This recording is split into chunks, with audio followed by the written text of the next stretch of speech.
Demi nambah cinta telah ku persembahkan hatiku hanya untukmu. Telah ku jaga kejujuran dalam setiap nafasku. Karena demi cinta telah ku relakan kecewaku atas ingkarmu.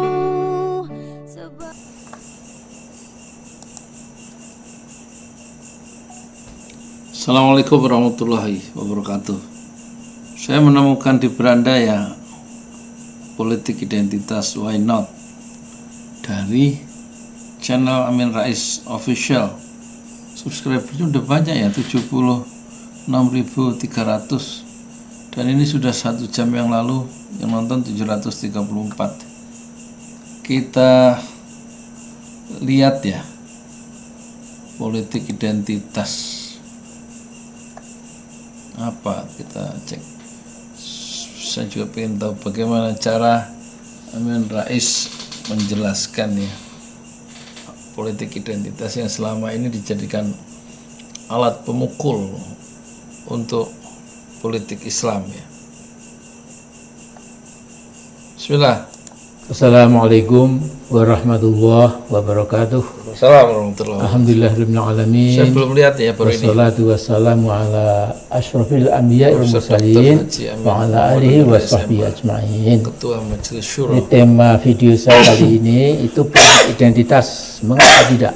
Nah, saudara-saudara yang kebetulan melihat video saya ini, saya akan menerangkan bahwa politik identitas tidak selalu berkonotasi negatif, apalagi destruktif. Saya perhatikan kebanyakan komentar yang sempat saya ikuti langsung meloncat ya, ke kesimpulan final, tidak ada politik identitas, tolak politik identitas. Mereka bilang ini akan menimbulkan perpecahan bangsa. Namun banyak juga yang punya suara yang sebaliknya. Salah satunya suara yang sangat segar dari Pak Mahfud, Pak Mahfud MD maksud saya, dalam sebuah wawancara di sebuah stasiun televisi. Si pewawancara berusaha mengarahkan pertanyaan yang jawabannya diharapkan, ya betul, politik identitas berbahaya buat bangsa Indonesia. Namun dengan kalm, karena ditopang dengan pengetahuan yang lebih daripada memadai dan pengalaman pemerintahan yang cukup, Pak Mahfud yang jebolan UII dan UGM menerangkan dengan jernih, tidak ada yang salah dengan politik identitas. Luar biasa. There is nothing wrong whatsoever with identity politics. Nah, pewawancara kemudian menanyakan tentang pernyataan yang mengatakan bahwa masjid sebagai tempat kaum muslimin berkumpul untuk beribadah digunakan untuk membicarakan masalah-masalah keumatan termasuk politik. Bukankah ini sangat berbahaya? Ucap pewawancara. Lagi-lagi jawaban Pak Mahfud cukup bijak dan meyakinkan bahwa sejak zaman Nabi Muhammad SAW masjid digunakan oleh umat Islam sampai sekarang. Selain untuk beribadah pada Allah, juga dipakai sebagai tempat kaum muslimin berbincang-bincang mengenai apa saja yang menyangkut kehidupan mereka. Kita akan menyaksikan bagaimana ada pertemuan paling akbar dari jutaan kaum muslimin dari berbagai penjuru dunia di dua tempat yang paling suci, di Makkah dan Madinah, setiap tahun tatkala mereka menunaikan ibadah haji. Dan di sela-sela ibadah haji itu selalu ada pertemuan para ulama Islam yang bertukar pikiran dan bertukar informasi mengenai negara masing-masing. Nah, saya sama sekali bukan tergolong ulama, tapi pernah mendapat kehormatan diundang dalam pertemuan itu. Ternyata di sana ada Syekh Yusuf Qaradawi, ada Syekh Ali As-Sobuni, dan banyak sekali para tokoh ulama kaliber dunia yang berada di sana. Tentu saya hanya menjadi Syekh Ali As-Sobuni yang mana ya? Apakah yang pengarang kitab tafsir Sofwatut Tafasir mungkin ya, Ali Sobuni itu? Sofwatut Tafasir. Saya nggak tahu yang dimaksud Amin Rais Syekh Ali Sobun itu yang mana. Pendengar belaka, seingat saya barangkali hanya 1-2 menit saya berbicara. Nah, saya terkesan bagaimana para ulama kaliber internasional itu sangat memperhatikan perkembangan umat Islam di dunia. Nah, sekarang saya ingin bicarakan politik identitas secara umum. Literatur mengenai politik identitas sesungguhnya sangat luas dan dibahas oleh para pakar dengan sorotan ilmu masing-masing. Ada yang menyoroti menggunakan antropologi, menggunakan sosiologi, ilmu kebudayaan atau culture, tapi juga dengan ilmu politik, psikologi, dan pendekatan multidisiplin ilmu dan lain sebagainya. Nah, ada pun yang menyebut politik identitas berbahaya, itu cuma bagi rezim yang sedang berkuasa, lalu mengatakan itu berbahaya. Mereka ingin melihat rakyat atau masyarakat yang dikuasai supaya tenang-tenang saja dan tidak ada goncangan. Mereka tidak ingin ada kekuatan oposisi yang mengganggu status quo. Jadi diberikan rasa takut ya,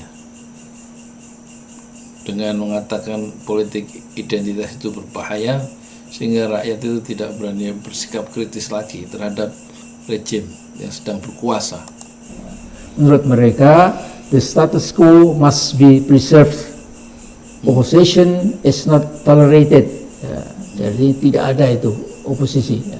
Mereka menjaga status quo dan tidak ada toleransi buat oposisi. Jangan lupa, sementara pakar yang mengatakan bahwa seluruh politik di Amerika Serikat sejak dulu sampai sekarang sejatinya adalah identity politics. Identity politics. Karena seluruh kekuatan politik di Amerika boleh mencuatkan, ya, jadi menonjolkan identitas masing-masing. Maka hal-hal yang tidak terbayangkan puluhan tahun yang lalu bisa menjadi kenyataan. Contoh, Barack Obama bisa jadi presiden 2 periode. Sesungguhnya berkat politik identitas teman-teman Afro-Americans yang berkulit hitam. Afro-Americans. Malahan negara superpower yang dianggap paling kaya dan paling demokratis itu belum berhasil menempatkan tokoh perempuan jadi presiden. Jadi disalib oleh negara-negara barat lainnya yang mencatat tokoh-tokoh perempuan berhasil menjadi Perdana Menteri. Betul. Bahkan disalib oleh beberapa negara-negara Muslim, ya, seperti Turki, Indonesia, Pakistan, dan Bangladesh, yang mengantarkan tokoh-tokoh perempuan menjadi presiden. Misalnya Tan Susilo di Turki, ya, Benazir Bhutto di Pakistan, Hasina di Bangladesh, dan Bu Megawati di Indonesia. Cuma sayangnya seperti kita ketahui, Bu Megawati ini yang terakhir ini ya sekarang pikirannya agak compang-camping, mungkin karena Bu Megawati tidak suka pikirannya. Ini bahasa khas dari Amin Rais ya. Dia kalau mengeluarkan istilah-istilah itu mudah untuk dikutip oleh wartawan ya. Dan berpikirnya itu runtut dan punya bahasa yang khas ya. Seperti dulu yang sangat terkenal suksesi 2 pintu. Pergantian Pak Harto sekaligus wakil presidennya Habibie diganti dengan yang baru. Faktanya kemudian Pak Harto menyatakan mengundurkan diri dan kemudian naiklah penerusnya yaitu wakil presiden menjadi presiden B.J. Habibie, dan itu tidak sesuai dengan konsep suksesi 2 pintu. Tapi akhirnya Habibie mempercepat pemilu dan akhirnya diganti oleh Gus Dur, dan Gus Dur kemudian dilengsarkan oleh Amin Rais. Sebelumnya Amin Rais dengan poros tengahnya menghalang-halangi Megawati menjadi presiden, padahal Megawati adalah pemenang PDIP, partai peserta pemilu, bisa dikalahkan oleh Gus Dur yang partainya sangat kecil suaranya. pada pengajian. Ini saya belasan, maaf kalau saya katakan apa adanya. Yang harus kita catat di Bu Megawati ini yang terakhir ini ya, sekarang pikirannya agak compang-camping, ya, mungkin karena Bu Megawati tidak suka pada pengajian. Ini saya belasan, maaf Bu, kalau saya katakan apa adanya. Yang harus kita catat adalah bahwa selama masih ada ketidakadilan atau kezaliman di negara manapun, hampir otomatis akan muncul politik identitas. Ini tidak bisa tidak. Mereka yang merasakan sebagai kelompok yang dipinggirkan, dimarginalisasikan, ditindas, sering dikriminalisasi, dan dianggap sebagai warga negara kelas 2, pasti akan beroposisi lewat politik identitas. Nah, ada baiknya saya kutip pernyataan seorang tokoh perempuan bernama Stacey Abrams yang mengatakan, I embrace identity politics because for the marginalized, the disadvantaged, and the minority groups still grappling for purchase in our politics, identity is the strongest defense against invisibility. Ya. Jadi kira-kira artinya saya memegang teguh politik identitas, ya, karena bagi mereka yang mengalami marginalisasi, peminggiran, yang tertindas, ya, kemudian yang bahkan amat sulit mendapat tempat di kehidupan politik, ya, itu kemudian hanya bisa melawan kekuatan rezim yang zalim itu dengan apa? Dengan politik identitas. Ya. Jadi kemudian politik identitas itu akan menggabungkan kelompok oposisi tertentu di masyarakat yang punya aspirasi, punya impian, cita-cita yang sama, kemudian mereka melakukan oposisi. Hanya itu caranya. Karena kalau jadi oposisi yang terserak-serak itu terkonsolidasikan dan kemudian membawa bendera politik identitas. Kira-kira begitu. Ngoten tak Pak Amin? Oh, makasih ya Pak Amin. Barangkali saya ini salah memahami ya, nanti dikoreksi Pak. Setelah video ini saya muat di channel Pesantren Jolali Pak. Kalau tidak, tentu yang sudah berkuasa makin absolut, ya, makin menjadi-jadi, makin otoriter, bahkan diktatorial. Ya. Ini yang tidak kita sukai sama sekali. Nah, Stacey Abrams ini tokoh perempuan dari mana, Pak? Yang telah berjuang untuk hak asasi kelompoknya. Saudaraku yang saya cintai, yang dimuliakan Allah, ya. Jadi supaya tidak terlalu panjang, saya akan mengerucut pada apa yang dirasakan oleh umat Islam di negeri kita ini, negeri Muslim terbesar di muka bumi yang bernama Indonesia. Wacana yang dijual oleh rezim yang digemborkan selalu adalah politik identitas harus dijauhi, karena kata mereka ini akan membelah bangsa. Wacana otoriter yang memborong atau memonopoli kebenaran ini justru sangat berbahaya, karena tidak boleh lagi ada percakapan politik yang tidak disukai oleh rezim yang sedang berkuasa. Nah, saya tandaskan upaya menakut-nakuti masyarakat luas lewat pengkambing hitaman politik identitas yang hanya ditujukan kepada agama Islam, inilah yang akan melahirkan absolutisme politik di Indonesia. Ini yang harus kita dobrak bersama. Juga wacana destruktif yang dijajakan rezim penguasa sekarang ini adalah jangan bawa-bawa agama dalam politik. Tentu ucapan-ucapan seperti itu adalah ucapan dari kaum sekularis, ateis, dan komunis, baik komunis siang maupun komunis malam. Apa? Kesempatan yang lalu dalam berbagai forum sudah saya ingatkan bahwa agitasi propaganda murahan ini sejatinya untuk mengelabui rakyat yang dianggap masih bodoh oleh mereka. Rakyat Indonesia cerdas. Kita tidak bisa lagi dibodohi dengan mereka yang memperlihatkan identitas pura-pura taat beragama dengan memakai kerudung dan peci hanya ketika kampanye pemilu. Sekali lagi, hanya ketika kampanye. Padahal selama ini tidak pernah melakukannya. Sekarang coba kita lihat, Siapa, Jerman negara maju, makmur, dan tingkat kecanggihan high-tech-nya di Eropa juga paling tinggi. Partai terbesar di negara itu adalah Partai Kristen yang melahirkan tokoh-tokoh seperti Konrad Adenauer, Helmut Kohl, dan Merkel Angela.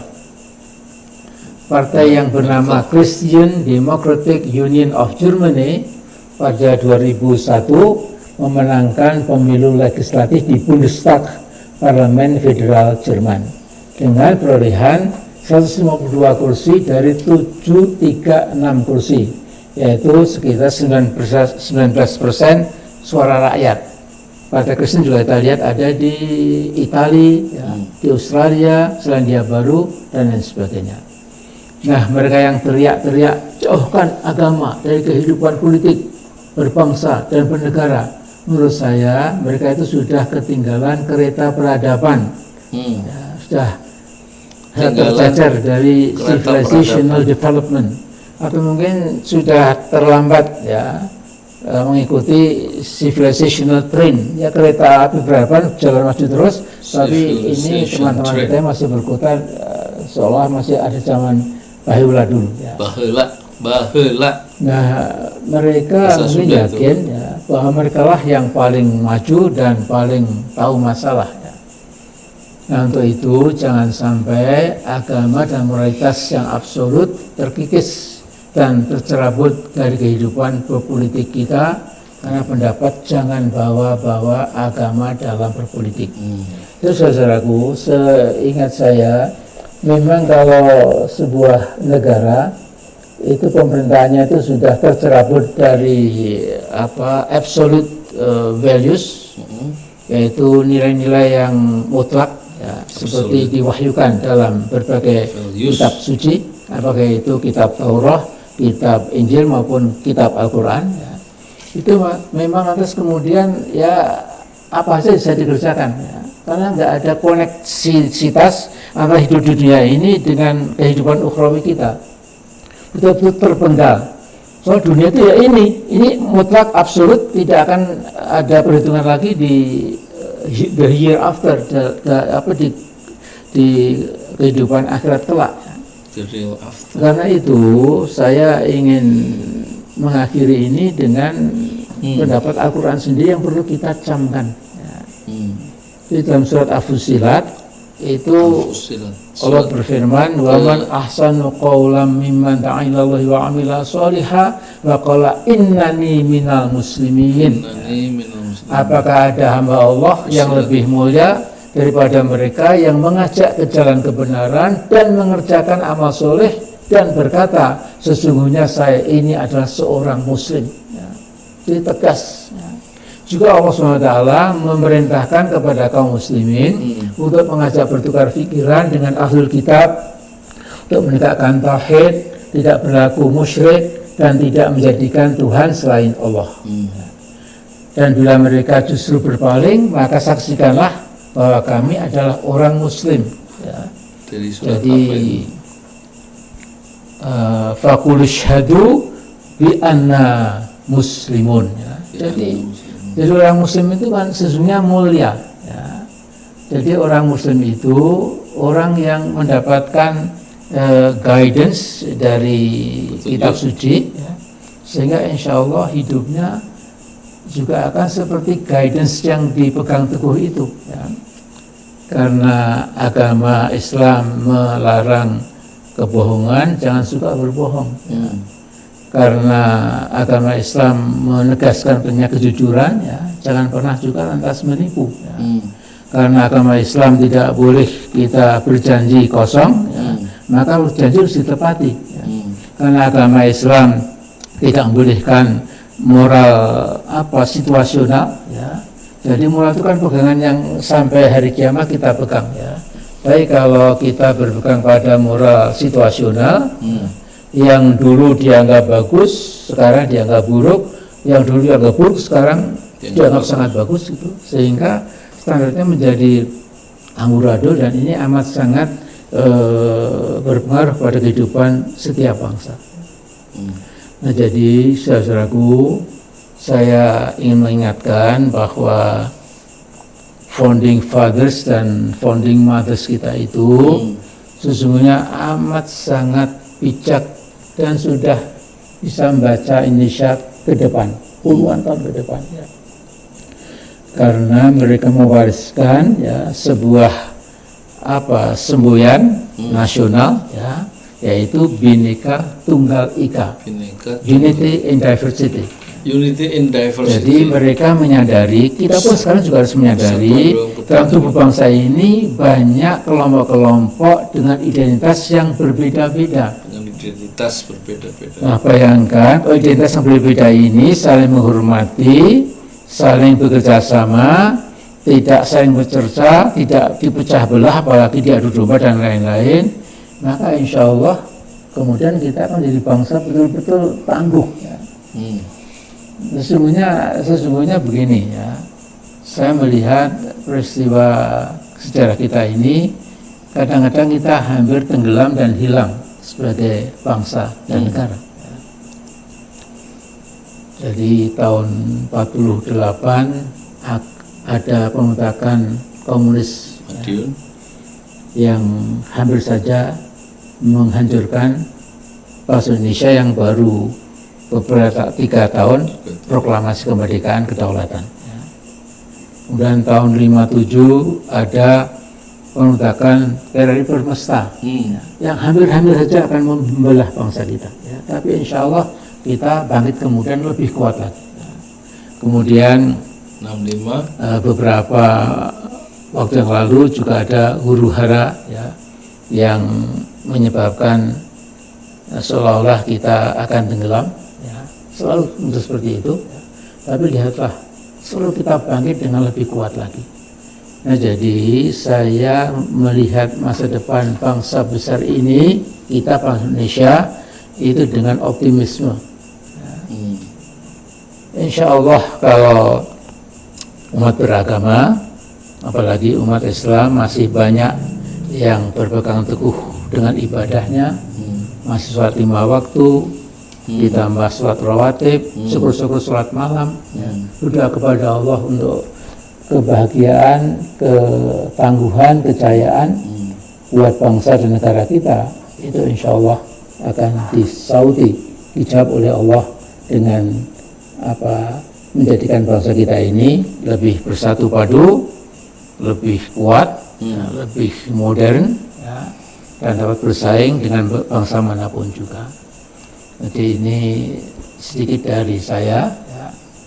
Dan pas habis, ya, justru politik identitas adalah politik yang Pancasilais, karena berketuhanan yang Maha Esa.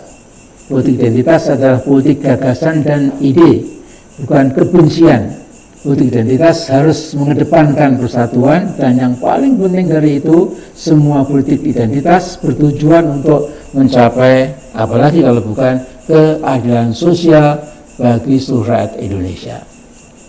Nah, karena itu saya mengatakan, ya politik identitas, mengapa tidak?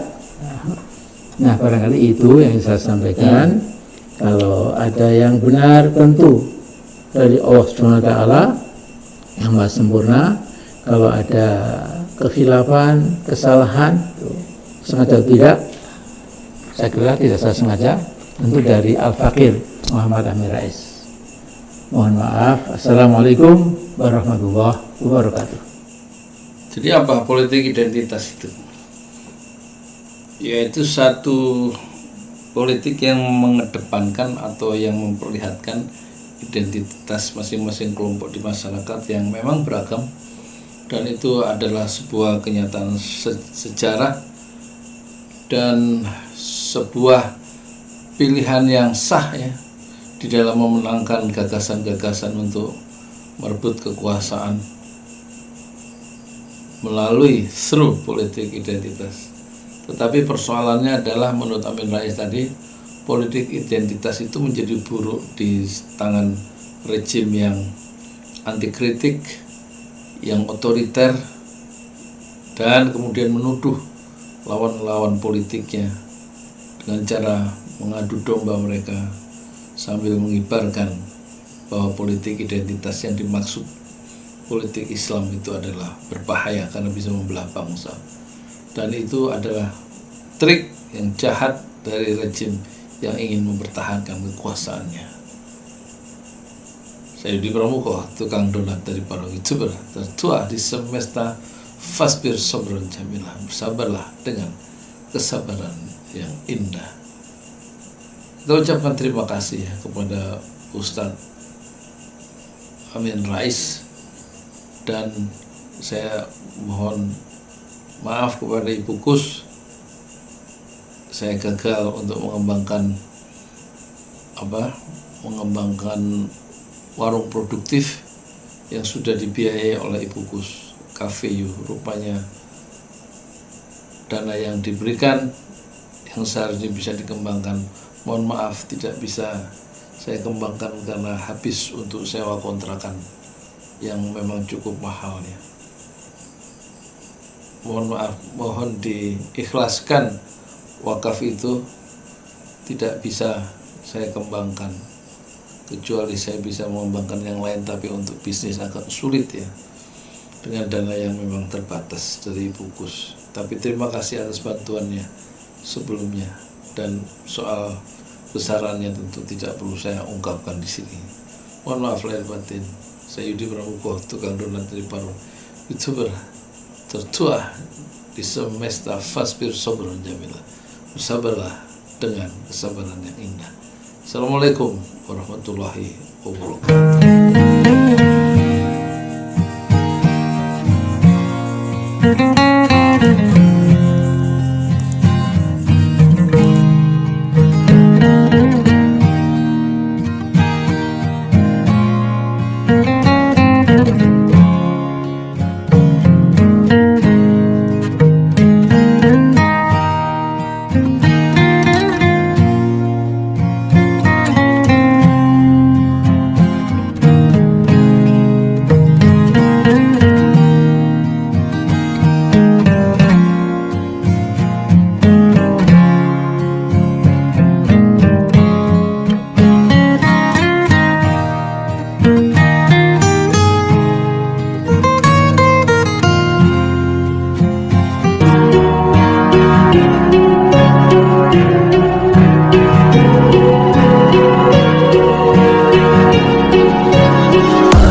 Out of your mouth you wish